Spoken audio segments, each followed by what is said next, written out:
26শে March, উত্তাল March.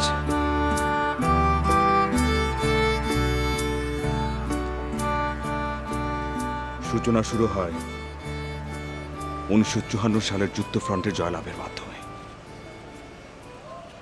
এরপর 1966 সালের 6 দফা দাবি, এরপর 1969-এর গণ অভ্যুত্থান এবং এরপর 1970-এর নির্বাচন, যেখানে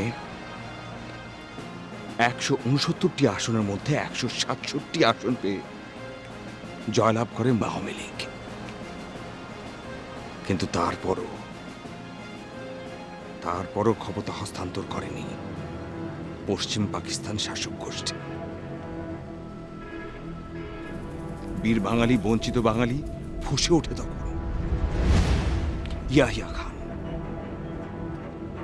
খুব ভালো করে বুঝতে পেরেছিলেন যে কোনোভাবে দমিয়ে রাখতে পারবে না এই বীর বাঙালিদের। ইয়াহিয়া খান আর টিক্কা খানের নেতৃত্বে চলতে থাকে গোপন সমর প্রস্তুতির। এরপর 25শে মার্চ কাল রাত্রি অপারেশন সার্চ লাইটের নামে সংঘটিত হয় পৃথিবীর বুকে নিষ্ঠুরতম গণহত্যা। পুরো বাংলা পরিণত হয় মৃত্যুপুরীতে। 1 মার্চ থেকে 25শে মার্চ রাত অবধি 1 লাখেরও বেশি বীর বাঙালিদেরকে হত্যা করা হয়। গ্রেফতার করা হয় আমাদের মহান নেতা বঙ্গবন্ধুকে। ভুলবো না আমরা কখনো কোনোভাবেই ভুলবো না এই মার্চকে, এই উত্তাল মার্চকে। সেই উত্তাল মার্চকে আমরা ভুলবো না, আমরা ভুলতে পারি না। 2রা মার্চ ঢাকা বিশ্ববিদ্যালয়ে উত্তোলন করা হয় জাতীয় পতাকা। 3রা মার্চ পল্টন ময়দানের জনসভায় পাঠ করা হয় স্বাধীনতার ইশতেহার, জাতীয় সঙ্গীত আমাদের। আমার সোনার বাংলা, আমি তোমায় ভালোবাসি। ভুলবো না আমরা এই মার্চ মাসকে, ভুলবো না এই উত্তাল মার্চকে আমরা। তাই এই 25শে মার্চের গণহত্যাকে ঘিরে পৃথিবীর সকল গণহত্যার বিরুদ্ধে আন্দোলন গড়ে তোলাই হচ্ছে আমাদের একমাত্র এবং প্রধান কাজ, যাতে করে এই পৃথিবীর বুকে আর কোন গণহত্যা না ঘটে।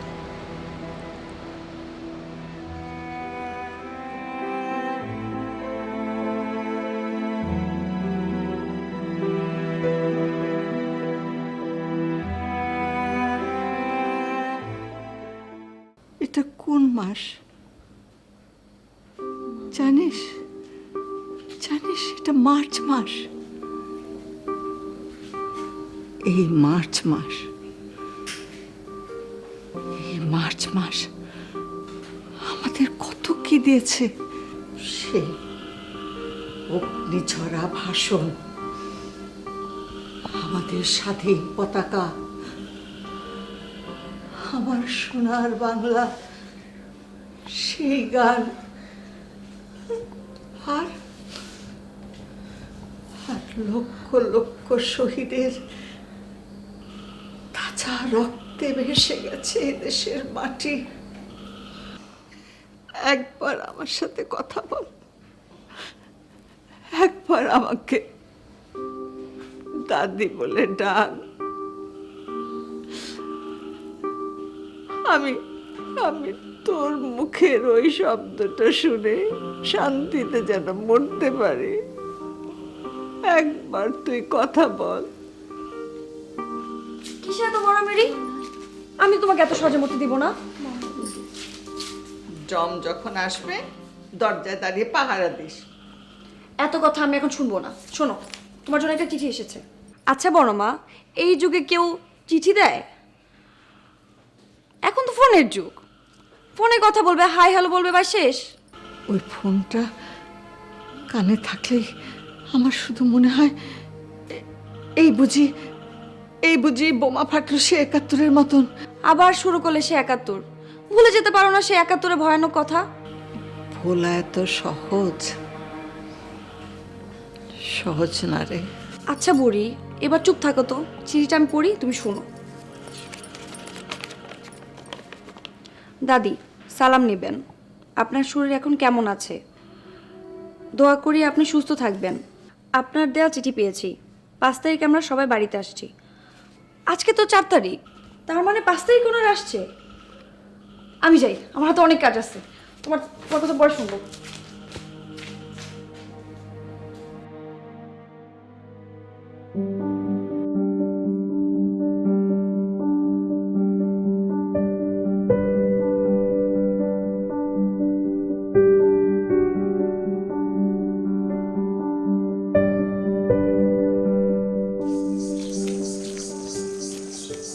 এই যে দাদি, দাদি কেমন আছো তুমি?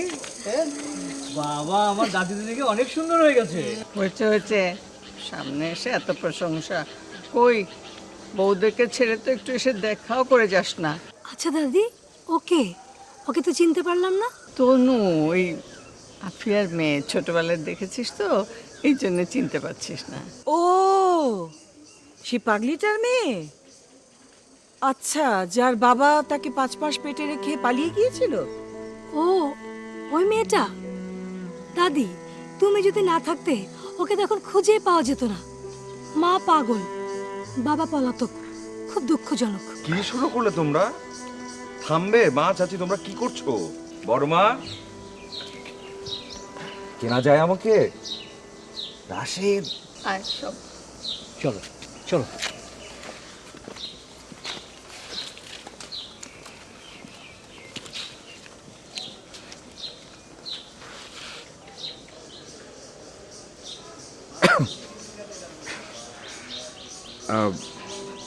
পরিচিত হয়নি, আমার নাম রাশেদ, সম্পর্কে আপনার কাজিন হই। মার আর চাচির কথা কিছু মনে করবেন না, এবং তাদের হয়ে আমি আপনার কাছে সরি বলছি। প্লিজ মন খারাপ করবেন না।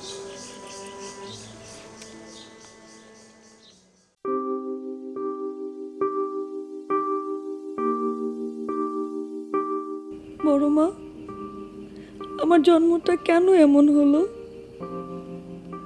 কেন আমার মা পাগল হয়ে গেল? আমার বাবা আমাকে ছেড়ে কেন পালিয়ে গেল?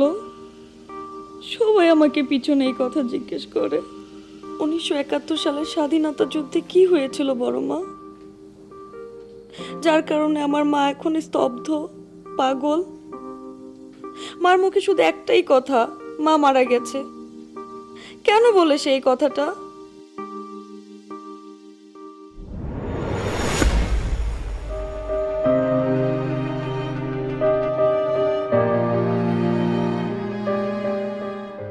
দাদি সবকিছু কি সুন্দরভাবে আগলে রেখেছে, দেখেছো? তা না হলে এতদিন সব বেদখল হয়ে যেত। মা, তুমি এটা কি করলে? মানে বাড়িতে উঠতে পারলে না, মানে মেয়েটার বাবা মা নিয়ে তুমি কথা বলে ফেললে? সত্যি সেলিফা, আমি কিন্তু ভীষণ লজ্জায় পড়ে গিয়েছিলাম। তুমি ওই কথাটা ওইভাবে না বললেও পারতে। মানুষের সফট কর্নারে আঘাত করাটা তোমার একটা বাজে অভ্যাস। বাহ, শুরু হয়ে গেল। আমি তো সত্যি কথা বলেছি। মেয়েটার বাবা তো পালিয়ে গেছে, সেটা দোষ হলো না, আর আমি যে বললাম সেটাই দোষ। বড় ভাই, ভাবি কিন্তু এমন কিছু বলেনি। ভাবি হয়তো চিনতে পারছিল না, তাই ওইভাবে চিনেছে। আর চাচু, কি বলছো তুমি? মানে একজনকে চিনতে পারছো না সেজন্য তাকে এভাবে চিনতে হবে? এই মেয়েটার সিচুয়েশন বুঝতে হবে না? কি বুঝতে হবে না হবে সেটা আমি খুব ভালো করে জানি। আমাকে বোঝাতে এসো না। এখানে বেড়াতে এসেছো, খাও দাও, ঘোরো ফেরো, আনন্দ করো, মাকে শেখাতে এসো না। এই রোজি, চল আমরা একটু ঘুরে আসি। মা, জি,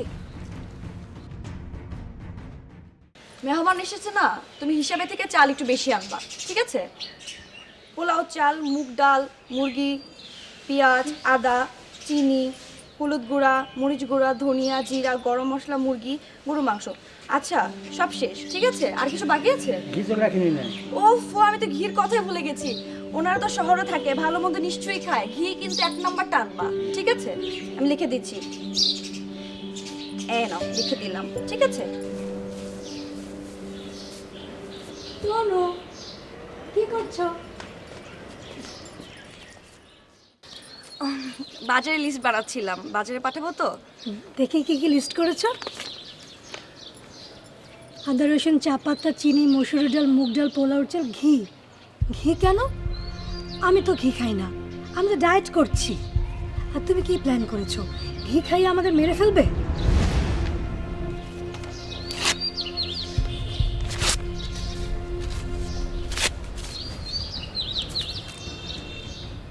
শোনো, এখন থেকে এ বাড়িতে আমি যতদিন আছি সব কিছু আমার ইচ্ছাতেই হবে, এভরিথিং। তুমি এর মধ্যে নাক গলাতে এসো না মেয়ে। কোনো কিছু করতে হলে আমার কাছে আসবে, সব কিছু আমার অনুমতি নিয়ে করবে। রান্না বান্না থেকে শুরু করে খাওয়া দাওয়া সব কিছু আমার ইচ্ছাতেই হবে, বুঝতে পেরেছো? তুমি হলে এ বাড়ির আশ্রিতা, মেহমান। তোমার দাদা এ বাড়ির বড় ছেলে হলে কি হবে? 1971 সালের মার্চ মাসের যুদ্ধের প্রস্তুতি দেখে টাকা পয়সা সব কিছু নিয়ে পালিয়ে গিয়েছিল। কোথায় গেছে কেউ জানে না। পরে শোনা গেছে সে নাকি আরেকটা বিয়ে করেছে। এই কথা তোমার দাদি সহ্য করতে না পেরে তোমার মায়ের চোখের সামনে আত্মহত্যা করেছেন। তারপর থেকে তোমার মা পাগল। আর তোমার বাবার কথা কি বলবো? সে তো টাকা পয়সার জন্য তোমার মাকে বিয়ে করেছিল। তোমাকে 5 মাসের পেটে রেখে টাকা পয়সা হাতিয়ে নিয়ে সেও পালিয়ে গেছে। আহারে বেচারি মেয়েটা তখন পেটে ছিল, মেয়েটা বাবার চেহারাও দেখতে পারেনি। তাহলে বুঝতেই পারছো তুমি আমাদের দয়া দাক্ষিণ্যে এই বাড়িতে আছো, আমাদের আশ্রিতা। এখন যাও।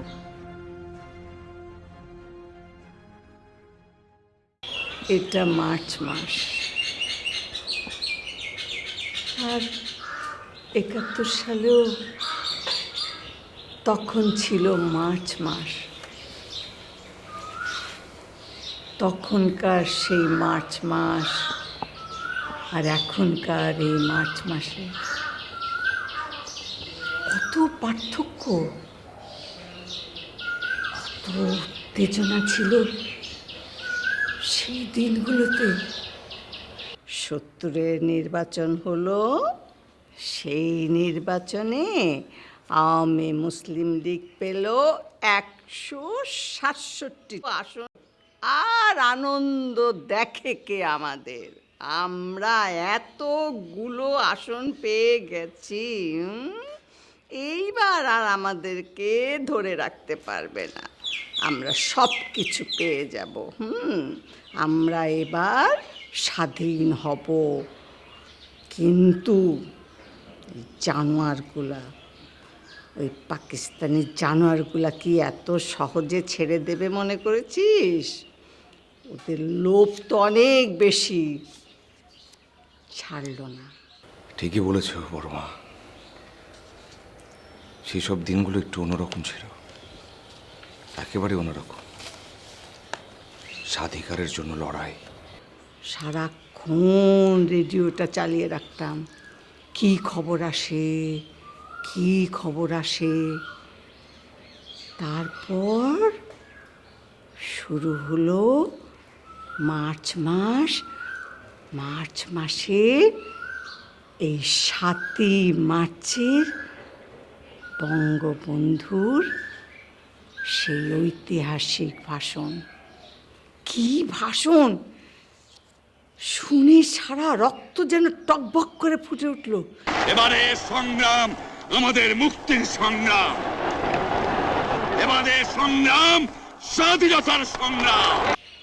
এই তুই তো নেতা হয়েছিস, রাজনীতি করিস, ওই রকম ভাষণটা শোনা না আমাকে একবার। সেই ভাষণ তো ছিল ঐতিহাসিক ভাষণ, ওভাবে তো কথাই বলতে পারবো না। ভাষণ তো আরো অনেক দূরের কথা। এই যে আমার অন্ধের যষ্টি চলে এসেছে, আমার ডান হাত। আমি তোমার কেউ না, আমি শুধু তোমার একজন আশ্রিতা।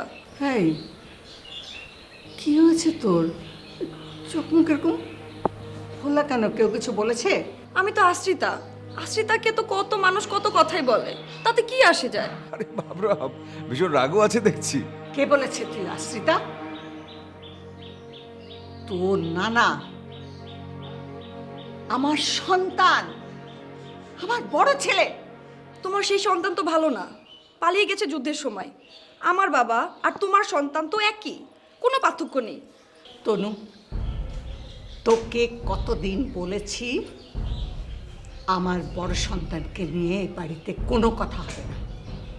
এটা আমার বাড়ি, আমার কথা এখানে সবাইকে মেনে চলতে হবে। আমার হুকুম ছাড়া এ বাড়িতে। বড়মা চুপ করো না, শান্ত হও না, এমন কিছু হয়নি তো, চুপ। কাকে তুই চুপ করতে বলছিস রাশেদ? ওনার বড় ছেলে নওশাদ এবারের কলঙ্ক, সেটা সবাই জানে। শিক্ষক হয়েও সে যুদ্ধের সময় পালিয়ে গেছে। ৭১-এর ২৫শে মার্চের পরে কেউ তাকে দেখেনি, খোঁজও পায়নি। মা, কি বলছো তুমি? তিনি তো মারাও যেতে পারেন। ৭১-এর ২৫শে মার্চ কাল রাত্রিতে অনেক মানুষকে হত্যা করা হয়েছে, তাদের অনেককে খুঁজে পাওয়া যায়নি, কিন্তু তাদের মধ্যেও একজন হতে পারেন। মারা যেতে পারেন না তিনি? সে মারা যায়নি, তার সাথে তার স্ত্রী কন্যাও ছিল। যদি সে মারাই যেত তাহলে তো কেউ না কেউ জানতো। তোমার বড় মাকে তো নিশ্চয়ই খবর দিত। সে আসলে অনেক টাকা পয়সা হাতিয়ে নিয়ে পালিয়ে গিয়েছে। চুপ করো সবাই, বেরে যাও, বেরে যাও, সামনে থেকে বেরিয়ে যাও। বড়মা, দাদিমা কি কি হয়েছে? হ্যাঁ, এত চিৎকার চেঁচামেচি করছো কেন? এই, তুমি কিছু বলেছো নাকি? কি আবার বলবো, বলেছি যে ওনার বড় ছেলে যুদ্ধের সময় টাকা পয়সা নিয়ে পালিয়ে গেছে। মা, তুমি বারবার ওই একই কথাই বলছো। তুমি খুব ভালো করে বুঝতে পারছো যে বড় মা তার বড় ছেলেকে নিয়ে কোনো কথা শুনতে পছন্দ বোধ করেন না, কিন্তু তুমি তারপর ওই একই কথা বলছো। কেন বলছো? ভাবি তো এটা সত্যি কথাই বলেছে। চাচার জন্য এই বাড়ি একটা কলঙ্কময় বাড়ি, সবাই ছি ছি করে। চুপ করো, ওর একটা কথাও না। বেরে যাও, বেরে যাও, আমার সামনে থেকে বেরিয়ে যেতে বল। যাও না। তনু, বেরিয়ে যেতে বল সবাইকে। রাশেদ, বেরিয়ে যেতে বল। বড়মা, বড়মা, বড়মা, বড়মা, থামো, থামো। আচ্ছা।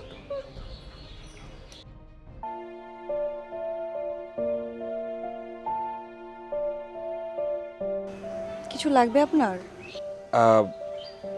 না, কিছু লাগবে না। এই পাখিগুলো তোমার? হ্যাঁ, ওদের নাম তনু। তনু 1, তনু 2। তনু মানে কি? মানে এই পাখিগুলোর নাম তনু কেন? সবাই আমাকে নাম ধরে ডাকে, আমি তো কখনো নিজেকে নিজের নাম ধরে ডাকতে পারি না, তাই ওদের নাম আমি তনু রেখেছি। তাই তো বলি, পৃথিবী জুড়ে এত লাভ বার্ড দেখলাম, কিন্তু কোনো লাভ বার্ড এত সুন্দর নয় কেন? তাই? অনেক সুন্দর। সব পাখি তো একই হয়। সব পাখি একই হয়, কিন্তু সব পাখির নাম তনু হয় না।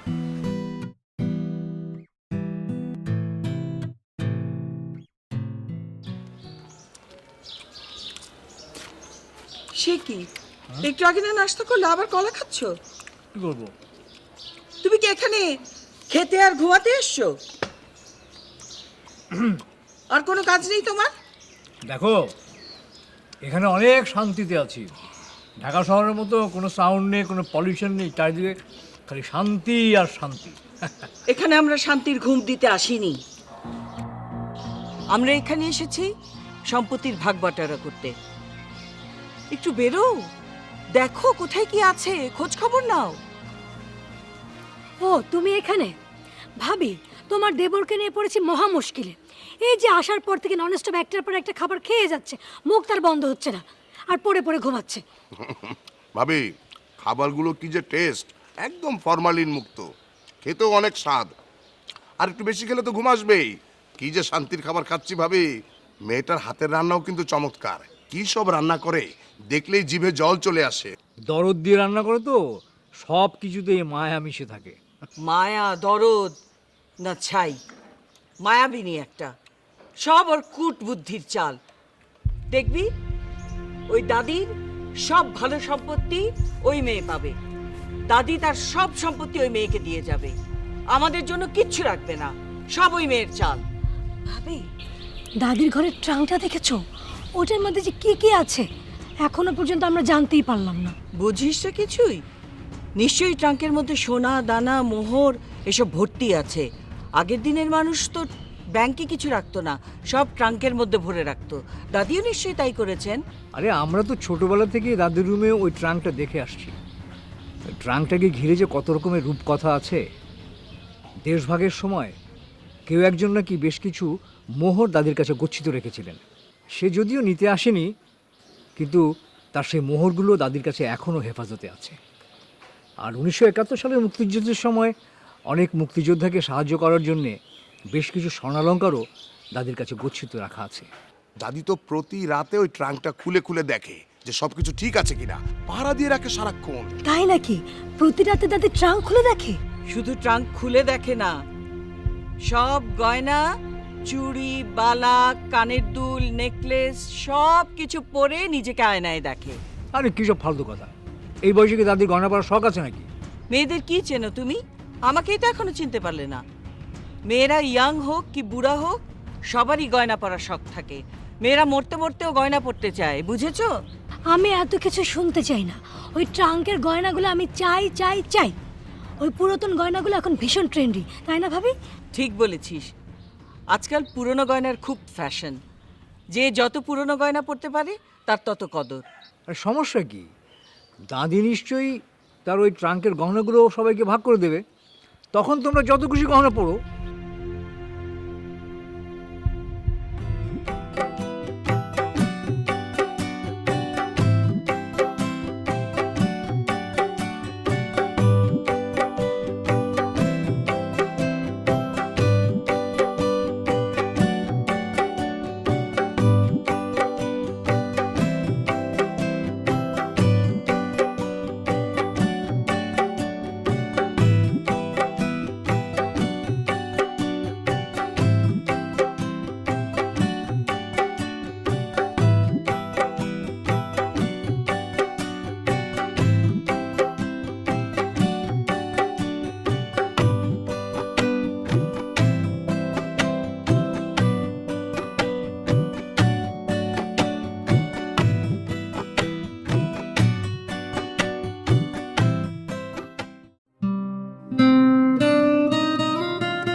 তনু, তনু, তনু, তনু, তনু। এত মুগ্ধ তোমার চাহনি, এত সুন্দর তোমার চলা, সব কিছুর ভেতরেই একটা অন্য রকমের মুগ্ধতা। মুগ্ধতা ছড়ায় চারপাশে, বারবার শুধু ডাকতে ইচ্ছে হয় এই একটি নাম, তনু, তনু।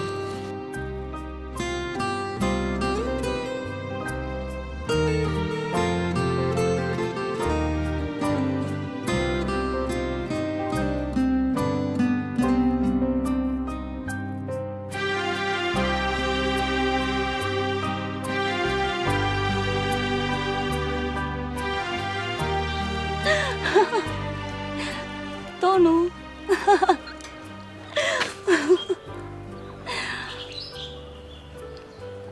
যেভাবেই আপনি ডাকুন না কেন, আপনার সব ডাকে আমার ভীষণ ভালো লাগে।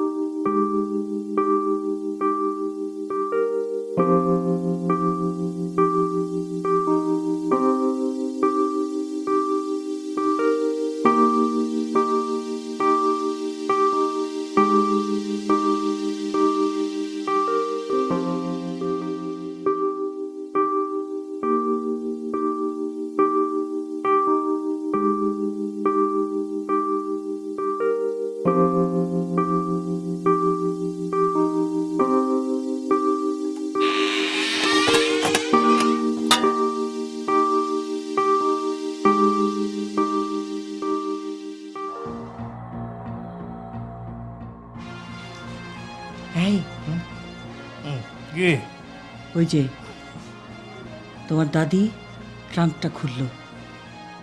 এই এই এই শুনছো? কি? ওই যে দাদি মনে ট্রাঙ্ক খুলেছে, ট্রাঙ্ক খোলার শব্দ পেলাম।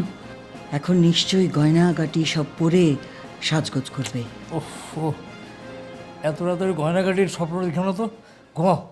আমার পছন্দ মতো মেয়ে বিয়ে কর, সব তুই পাবি। দাদি কেমন আছেন?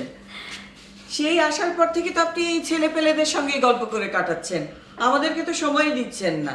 আমাদের একটু সময় দিন। ঠিক আছে মা, তোমরা কথা বলো, আমি তাহলে বাইরে যাচ্ছি। যাও যাও। হাসি বড় মা। কি দাদি? তোমার সঙ্গে রাশিদের খুব বনে গেছে তাই না? আসার পর থেকেই দেখছি খুব গল্প হচ্ছে দুজনের। দুজনের মন মানসিকতা এক হলে গল্প করতেও বাধা নেই, মিল হতেও বাধা নেই। ঠিক বলেছেন দাদি। এত বড় একটা বাড়িতে আপনি একা একা থাকেন, আমাদের কি টেনশন হয় জানেন? এখানে তো ভালো কোনো ডাক্তারও নেই, হাসপাতালও নেই। হ্যাঁ দাদি, এই বয়সে তো অসুখ বিসুখ লেগেই থাকে। দাদি ওটা কিসের ট্রাঙ্ক? হ্যাঁ দাদি, সব সময় দেখি। তুমি এটাকে খোলো না। বুঝেছি তো, মিষ্টি মিষ্টি কথা বলে দাদিকে ভুলিয়ে ওই গয়না সব হাতিয়ে নেবে, তাই না? খবরদার, ওই ট্রাঙ্কে কখনো হাত দেবে না, খোলার চেষ্টাও করবে না। চলে যাও সবাই, যাও আমার সামনে থেকে।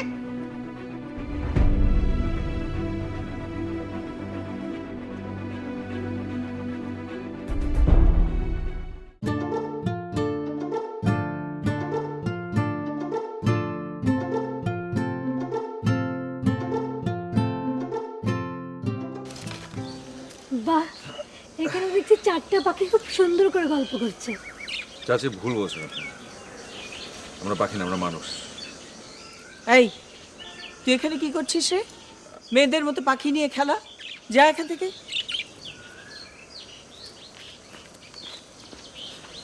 আচ্ছা, পাখিগুলোর নাম কি? তনু, তনু নাম্বার 1, তনু নাম্বার 2। আর তুমি হচ্ছে তনু 3। তনু, বাহ ভালো। নিজের নাম মানুষ, পশু, পাখি সব কিছুর উপর সেট করে যাচ্ছ, খুব সুন্দর। তনু, তুমি দেখতে খুব সুন্দর। তুমি যে কেন গ্রামে পড়ে আছো? আমাদের সাথে শহরে চলো, লেখাপড়া শেষ করে আমরা তোমাকে ভালো একটা বিয়ে দেব। আর দাদি দুদিন পরে মরে গেলে তোমাকে কে দেখবে বলো? আমরা ছাড়া তো তোমার আর কেউ নেই। আরে ভালো পাত্র পাওয়া তো তনুর জন্য কোনো ব্যাপারই না, ও তো অনেক সম্পত্তির মালিক। তাছাড়া দাদির ট্রাঙ্কে যা যা আছে সব কিছুর মালিক তো তনুই। আচ্ছা তনু, দাদির ট্রাঙ্কে কি পরিমাণ গয়না আছে বলো তো? আমি বলতে পারবো না। আচ্ছা, সঠিক করে বলতে না পারলেও আন্দাজ করে বলো।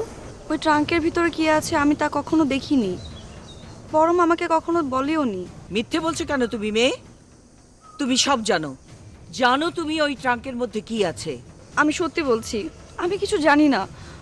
ওটার ভিতরে কি আছে তা শুধু বড় মাই জানে। আমি সত্যি বলছি, আমি জানি না। আমি যাই। এই চুপ, একদম কোথাও যাবে না, বলে যাও দাদির ট্রাঙ্কে কি কি আছে। ইসে, আচ্ছা যাও তুমি এখান থেকে এখন। আফিয়া,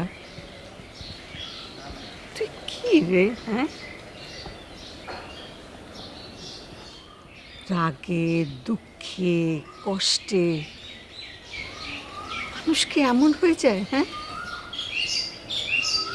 নিচের বাচ্চাটাকে আদর করে না? নিজের মেয়েটাকে একটু আদর কর, দেখবি সব ঠিক হয়ে গেছে। আমি বলছি, দেখবি সব সব ঠিক হয়ে যাবে।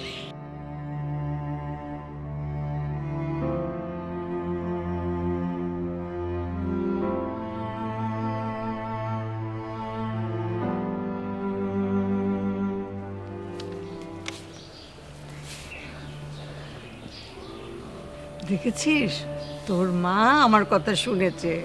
তুমি ওই ট্রাঙ্কটা কেন খুলতে দিচ্ছ না বুড়ি? ওই ট্রাঙ্কটা দিয়ে তুমি কি করবে?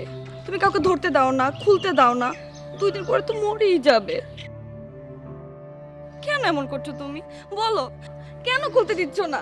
মরে গেছে মা, মা মরে গেছে, মা মরে গেছে, মা মরে গেছে, মা মরে গেছে, মা মরে গেছে,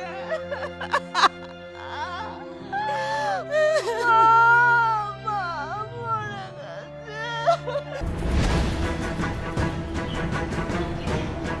আজ রাতেই আমি ওই বুড়ির ট্রাঙ্কটা খুলবো, দেখবো ওতে কি আছে।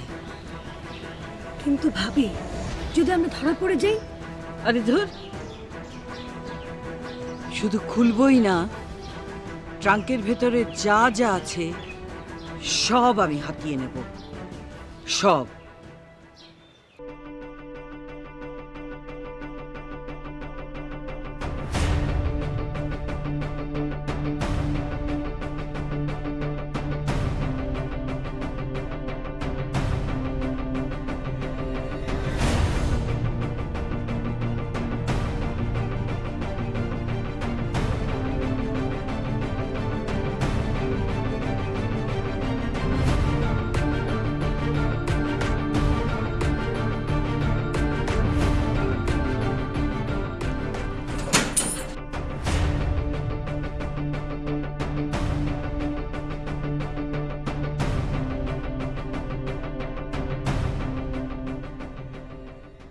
আমি আমার ওই ট্রাঙ্ক ওদের হাতে পড়তে দেব না। ওরা তো দেখি হিয়া ভুট্টো হয়ে গেছে। হ্যাঁ, জোর করে আমার এই ট্রাঙ্ক দখল করতে চায়, আমার সোনার বাংলা। বড় মা, তুমি একটু আগে কি বললে? তুমি বললে না যে এই ট্রাঙ্ক তোমার সোনার বাংলা, এবং এই সোনার বাংলা তোমার দখল করে নিতে চায়? তাহলে তুমিও তোমার সোনার বাংলাকে দখল রাখার জন্য মহান নেতা হয়ে যাও। 7ই মার্চের ভাষণের কথা মনে নেই? মনে নেই 4 দফা দাবির কথা? তুমিও তোমার এই ট্রাঙ্কের উপর 4 দফা দাবি বলবৎ করো। তার মানে ওই ট্রাঙ্ক আমার সোনার বাংলা? হ্যাঁ। হ্যাঁ হ্যাঁ, রাশেদ, রাশেদ বল, তুই বল।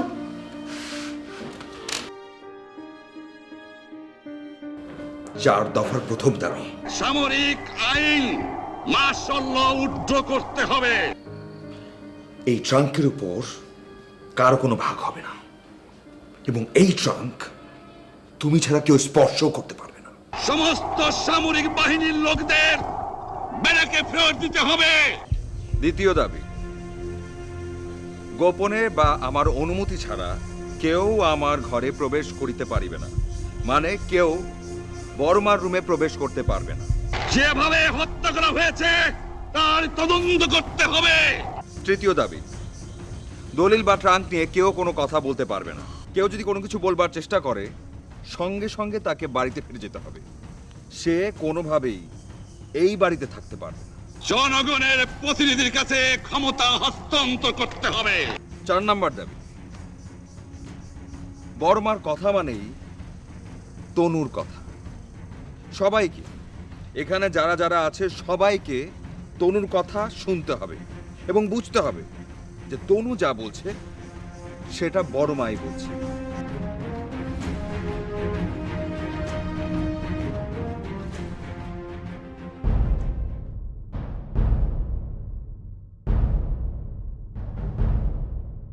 এই যে এত উত্তেজিত হচ্ছে কেন? তোমার তো প্রেশারটা বেড়ে যাবে।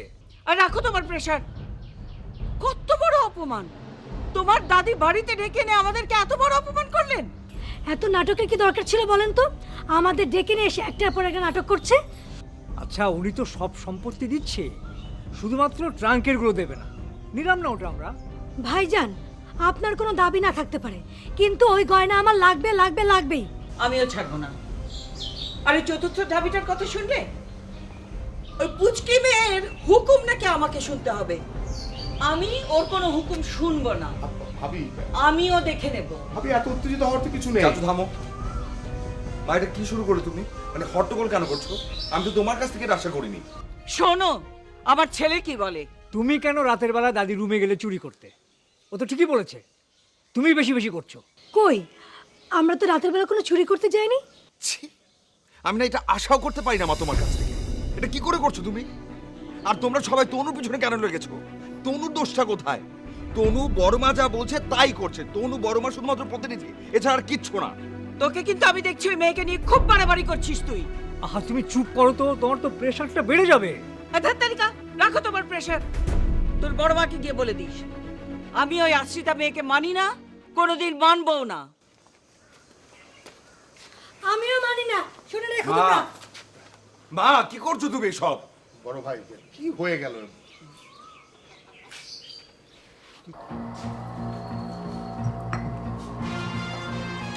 এই মেয়ে শোনো, তুমি হচ্ছ এ বাড়ির আশ্রিতার চাকরানী। ওই বুড়ি তো বললে হলো না যে তোমার হুকুম আমাকে মানতে হবে। দাদি যখন বলেছে ভাবি, তখন তো ওকে আমাদের মেনে চলতেই হবে। আদুর শোনো, এখন থেকে এই বাড়িতে আমার হুকুম চলবে, ওই বুড়ির হুকুম বা তোমার হুকুম না। বুঝতে পেরেছো? বড়মা, সমস্যা তো জটিল থেকে আরো জটিলতর হচ্ছে। হ্যাঁ, তনুকে আমরা প্রতিনিধি বানিয়ে ছেড়ে দিলাম, কিন্তু এই যে ওরা তো কোনোভাবেই তনুকে প্রতিনিধি হিসেবে মানছে না, বরং উল্টো ওকে নাজেহাল করবার চেষ্টা করছে প্রতিনিয়ত। মুখে মুখে প্রতিনিধি বানালে মানবে কেন? ওরা তো আমাদের চেয়ে শক্তিশালী প্রতিপক্ষ।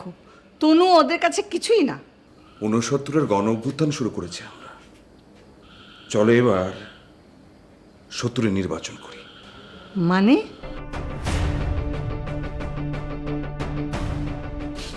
মানে 70-এর জাতীয় পরিষদের নির্বাচন করব আমরা। আমাদের তনু লড়বে পূর্ব পাকিস্তানের হয়ে, আর তোর মা লড়বে পশ্চিম পাকিস্তানের পক্ষে। এই তো তুমি ধরতে পেরেছো, একদম ঠিকঠাক ধরেছো। এখন দেখবো নির্বাচনে কে জেতে, পূর্ব পাকিস্তান নাকি পশ্চিম পাকিস্তান। দাদি, সবার আগে তুমি ভোট দেবে, তারপর আমি দেব, এরপর বাকিরা এক এক করে দেবে, ঠিক আছে? দাও।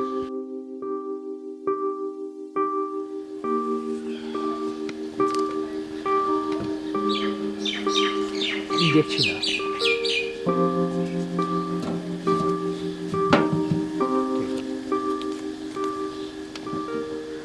এবার আসো এক এক করে।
এখন আমি তোমাদের সবার সামনে নির্বাচনের ফলাফল ঘোষণা করব।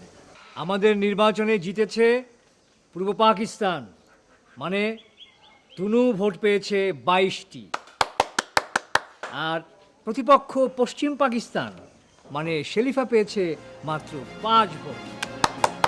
এই ছেলে কে আছে? আমি এই নির্বাচন মানি না। ওই পুচকি মেয়ের কাছে আমি হেরে যাব, এটা কখনোই হতে পারে না। এই নির্বাচনে মহা কারচুপি হয়েছে, আমি এই নির্বাচন বর্জন করলাম। আমরাও মানি না। মা,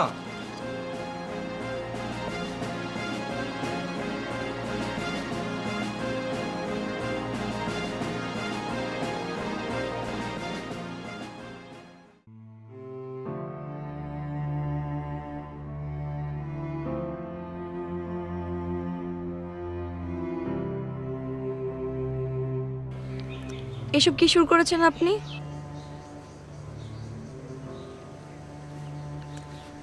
মানে আমি আবার কি শুরু করলাম আমি বুঝলাম না তো, পরিষ্কার করে বলবে? আমি জানি এসব সব আপনার বুদ্ধি, এগুলো পাগলামি ছাড়া কিছুই না। মানে এত বিশাল ভোটে জয়লাভের পরও তুমি বলছো এটা পাগলাম? আর আমার কাছে কি মনে হচ্ছে জানো? মনে হচ্ছে এটা একেবারে সেই 1970-এর নির্বাচন। প্লিজ এবার থামুন তো। এটা 1970 সাল না, এটা 2019 সাল। এসব রাজনীতির খেলা বন্ধ করুন। এটা পরিবার, কোনো রাজনীতির মঞ্চ না। ভুল বলে তুমি। প্রত্যেকটা পরিবারই একটা রাজনৈতিক মঞ্চ, আর প্রত্যেকটা মানুষ আমরা রাজনীতি শিখি পরিবার থেকে। ভীষণ ভালো লাগছে আমার যে একটা পরিবার থেকে, একটা সমাজ থেকে স্বৈরশাসন চলে যাচ্ছে, স্বৈরাচার থাকছে না। ভীষণ ভালো লাগছে জনগণের জয় এখন সুনিশ্চিত। কথায় না আমি আপনার সাথে পারবো না, তবে একটা কথা বলে রাখি, বড় মাকে উস্কাবেন না। এই খেলা বন্ধ করুন। যদি বন্ধ না করি? বড় মা আপনাকে ডাকছে, যান। যাচ্ছে।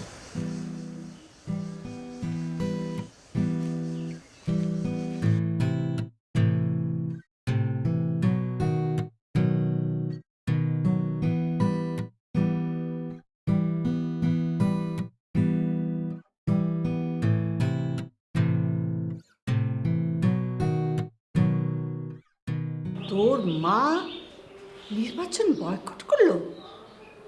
এই নির্বাচন নাকি সে মানে না। কি করা যায় বলতো? বড় মা,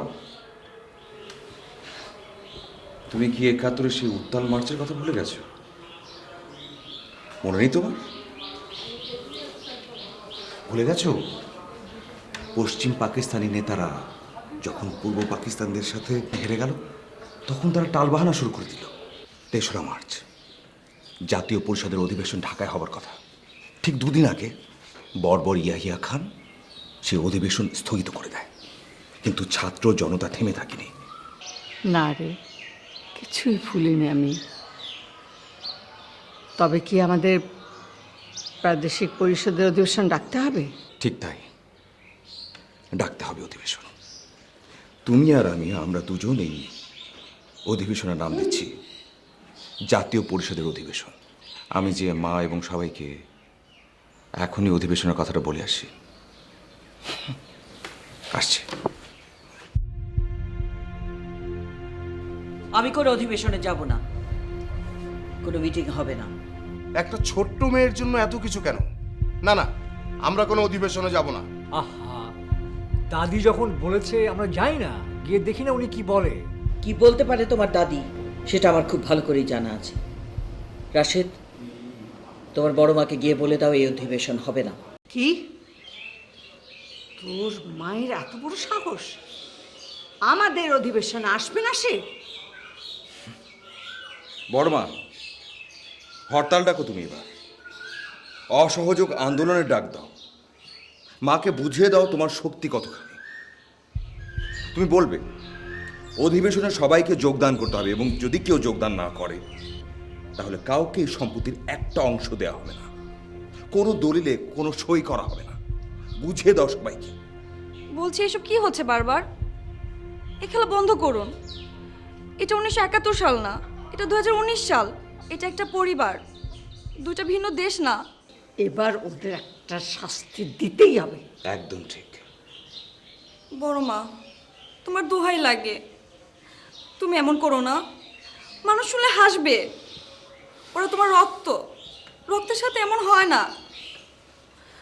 আজ 23 তারিখের মধ্যে তুমি উকিল চাচাকে ডেকে ওদের সব সম্পত্তি বুঝিয়ে দিবে। বড় মা, তুমি যদি আমাকে ভালোবেসে থাকো তাহলে তুমি এই কাজটা করো।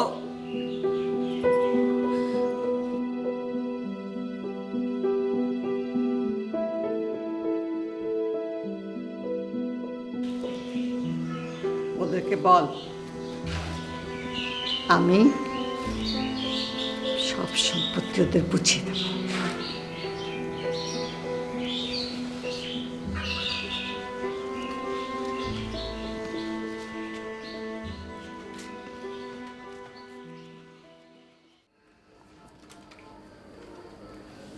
উকিল সাহেব দলিল তৈরি করে দিয়ে গেছেন, আমি সই করার আগে তোমরা একবার দেখে নিতে পারো।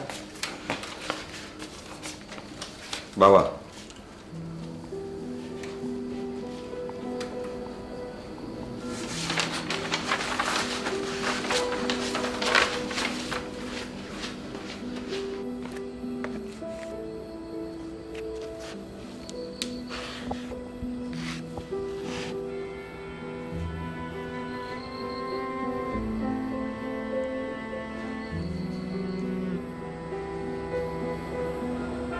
বসে আছো কেন এখানে? ওখানে তো আমার কোনো কাজ নেই, আমি সে কি করব? জানেন, বড় মা আমাকে সবসময় জিজ্ঞেস করতো আজ মার্চ মাসের কত তারিখ, কিন্তু আজ আমাকে একবারও জিজ্ঞেস করলো না। আজকেই তো 25শে মার্চ। আজকের এই দিনটাতেই সংঘটিত হয়েছিল পৃথিবীর ইতিহাসের নারকীয় হত্যাযজ্ঞ, অপারেশন সার্চ লাইটের নামে বর্বর গণহত্যা। আমি এটা বুঝতে পারছি না, বড়মা আজকের দিনটা ভুলে গেল কি করে? আমিও তাই ভাবছিলাম বড় মাকে একবার মনে করিয়ে দিই, কিন্তু বড় মার মনটা খারাপ দেখে আমি আর বলিনি। হয়তো স্বাক্ষর করতে হবে এই টেনশনে উনি ভুলে গেছেন। ঠিক আছে, সই করে দিন।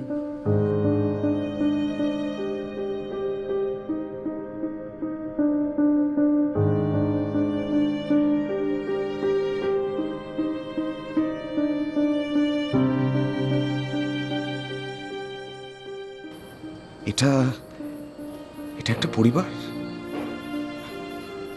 তো না? আমার কাছে সেটা মনে হচ্ছে না। আমার কাছে মনে হচ্ছে এই যে বাড়ি, এই যে পরিবার, এটা একটা বাংলাদেশ। 1971 সালের 25শে মার্চের বাংলাদেশ এটা। কেন ভাগ দিবেন না? ওই ট্রাঙ্ক আপনি আপনার কাছে রেখে দেবেন কেন? কি আছে ওই ট্রাঙ্কে? দাদি, ট্রাঙ্কটা খোলো না। এই ট্রাঙ্ক নিয়ে এত অশান্তি আর ভালো লাগছে না। ওই ট্রাঙ্কের ভিতর যা আছে সব আমাদের মধ্যে ভাগ করে দাও। ওই ট্রাঙ্কে যা কিছু আছে সব আমার, তোমাদের ওতে কোনো হক নেই। আমি মরে গেলে ওই ট্রাঙ্ক হয়ে যাবে তনুর সম্পত্তি। ট্রাঙ্কে যা কিছু আছে সব হয়ে যাবে তনুর। কি বললে ভাবি? আজকে আমি দাদির সামনে এই ট্রাঙ্কের তালা ভাঙবো। খবরদার, ওই ট্রাঙ্কে তুই হাত দিবি না।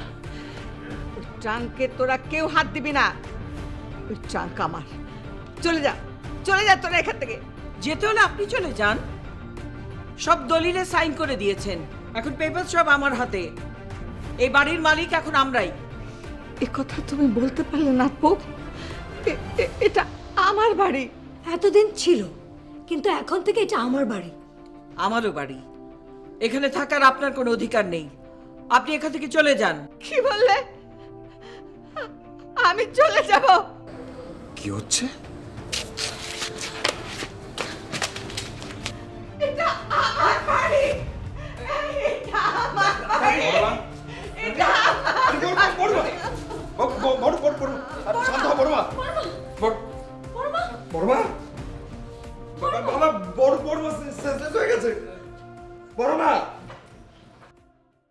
আমার খুব ভয় করছে।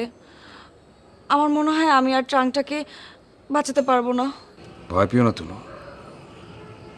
এই 1971 সালেও বাঙালিরা ভয় পায়নি। বাংলাদেশের দলিল স্বাক্ষরের পরও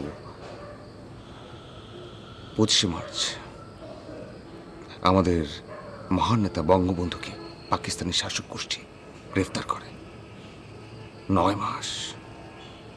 9টি মাস এই নিরস্ত্র বাঙালি নেতাবিহীন যুদ্ধ করে যায়, যুদ্ধ করে স্বাধীনতা অর্জন করে।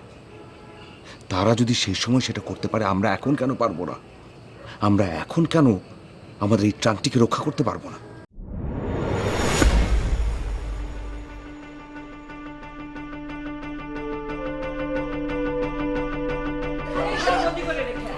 চাচি কি করছো? আরে কোথায়? বাবা কি হচ্ছে এসব? তুই মাকে কিছু ওনাদের যা ইচ্ছা ওনারা করুক। 1971 সালে 25শে মার্চে কাল রাত্রি রূপ ধারণ করেছে আজ এই ঘর। আপনিই তো বলেছিলেন 25শে মার্চ কাল রাত গণহত্যাযজ্ঞ চালিয়েছিল পাক হানাদার বাহিনী। এই কবি, চাবি খোঁজো। চাবি কোথায়? শিগগিরই চাবি খোঁজো। ভাবি চাবি তো খুঁজলাম কিন্তু কোথাও পেলাম না তো। এক কাজ করো, হাতুড়ি বাটালি নিয়ে এসো, যা পারো হাতের কাছে নিয়ে এসো, তালা ভাঙো। দেখি একটা হাতুড়ি পাই কিনা। হাপ, তোমরা এত অস্থির হলে কেন?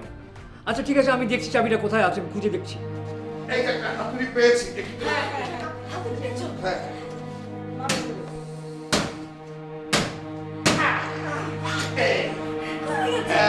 পুরোনো তালা তো 3টা বাড়িতেই খুলে গেল। এটা খুলবো?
ওরা আমার স্বামীকে 25 তারিখ রাতে এসে আমার ও আমার 7 বছরের মেয়ের সামনে গুলি করলো।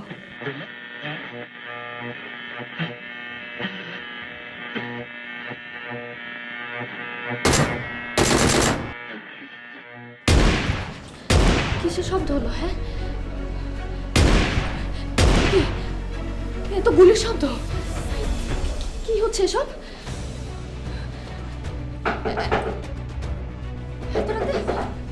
এত রাতে দরজায় বা কে এলো? চুপ করো, আমাকে দেখতে দাও। না না, তুমি যেও না, আমার ভয় করছে। মনে হচ্ছে এ দেশের কিছু একটা হয়েছে। এত ভয় পেলে চলবে?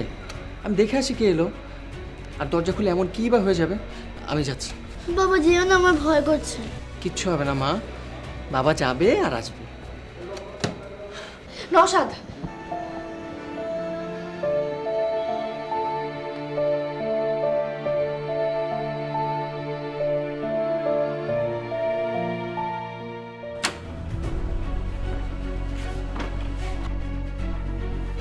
শুনে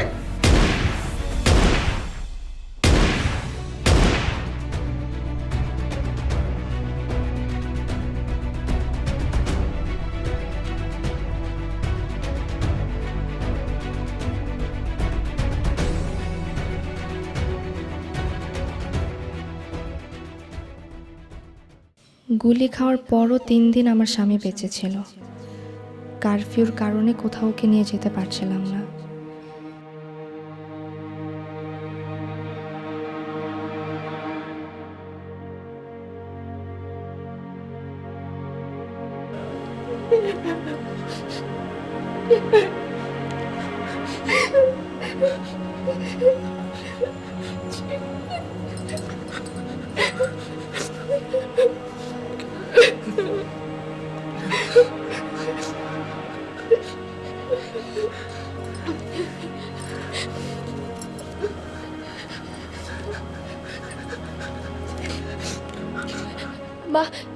মা একটু ছাদে গিয়ে দেখো না, রেড ক্রসের কোনো অ্যাম্বুলেন্স পাও কিনা।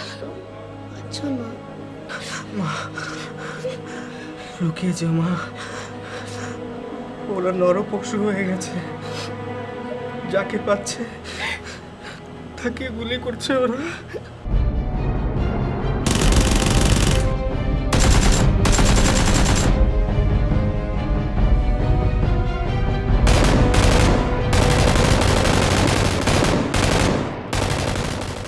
নওশাদ আর আমার মনে অনেক আশা ছিল, কোনো দিন হয়তো একটি রেড ক্রসের গাড়ি আমাদের রাস্তা দিয়ে যাবে, আমি আমার স্বামীকে সেই গাড়িতে উঠিয়ে দেব, সে ঠিক ভালো হয়ে উঠবে।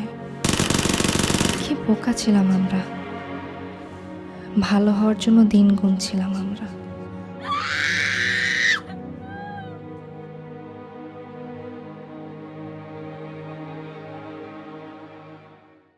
তিন দিন পর আমার স্বামী নওশাদকে হাসপাতালে নিয়ে যাবার পর ডাক্তার বলল সে মৃত।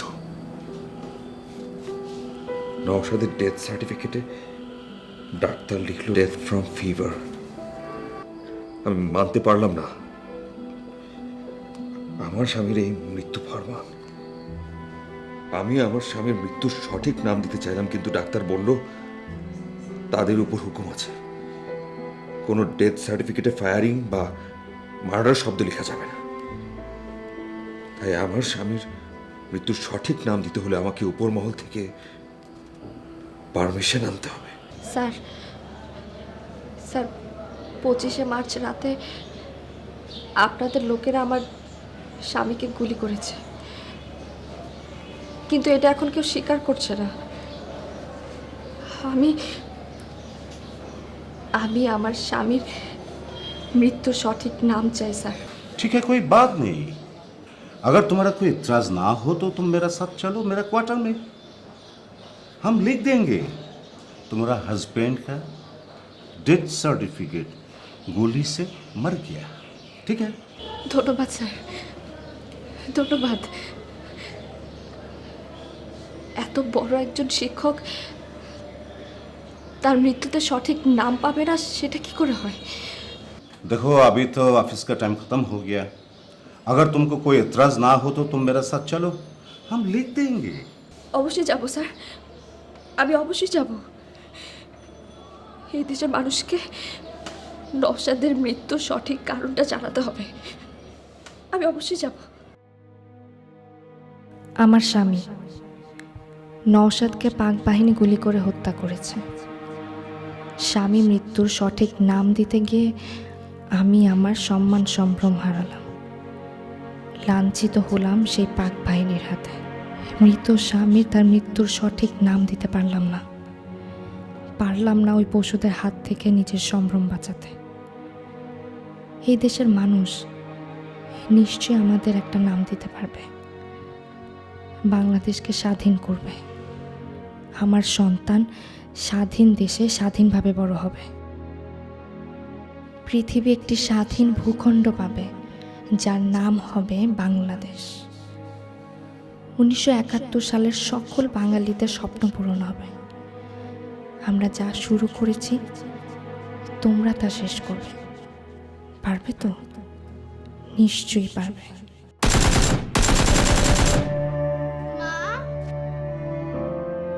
মা,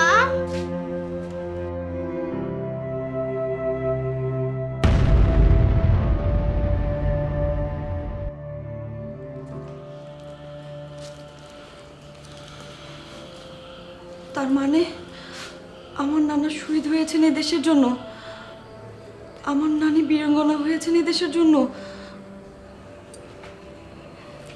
দাদি নিশ্চয়ই সব কিছু জানতেন, তারপরেও চাচা চাচির এত বড় ত্যাগের কথা তিনি কেন লুকালেন?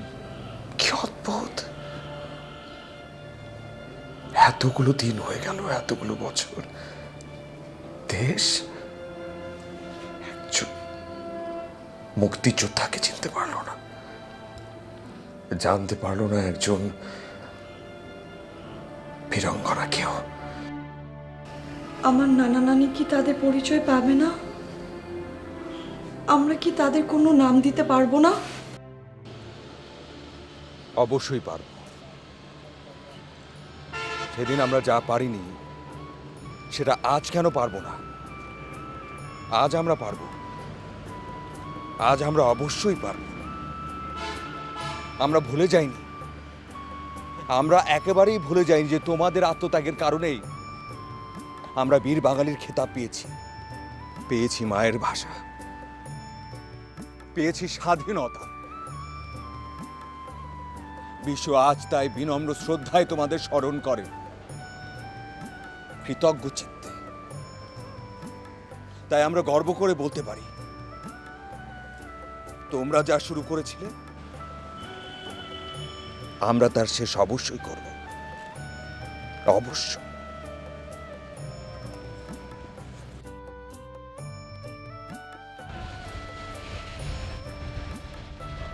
সালাম সকল বীর মুক্তিযোদ্ধা,